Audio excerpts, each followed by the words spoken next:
11 milhões de florins também para ganagem neto wins. Ganagem de Suécia paga prêmio, gasto operacional, gasto de manutenção, trabalhador, 11 milhões também para Canadá. E dentro da Fundação Novo, essa aqui no lota net contrário. Deporte também vai sofrer share e o grupo, pelo menos também manejar o loto,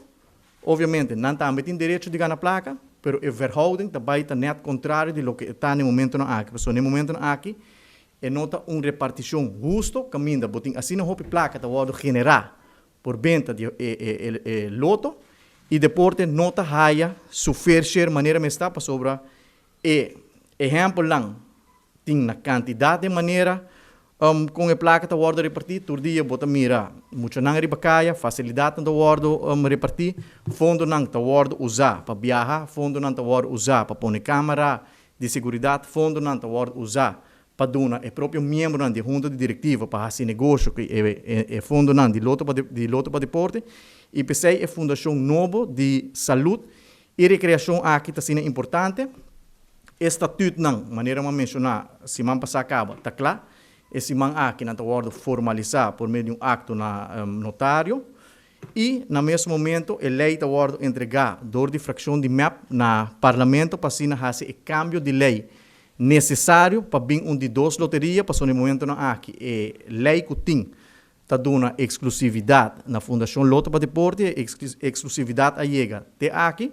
Agora aqui também bem competência está sano, está saudável e a comunidade tem a escolha de comprar loto, que também é placa também para grupo canadense, ou bota comprar o loto, se é loto aqui, o loto para o povo, o loto para deporte, o deporte também há sua fair share, maneira de acertar. Passou.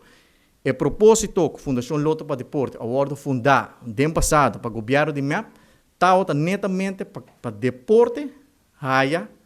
sua repartição justa. E dentro do transcurso de ano,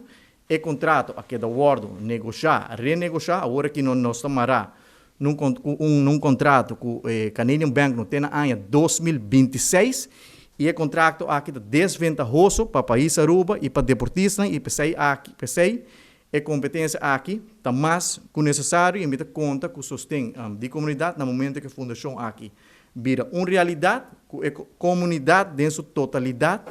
não matter se bota MAP, AVP, por rede, qualquer escolha política que bota vai sostener a fundação de Loto Novo aqui.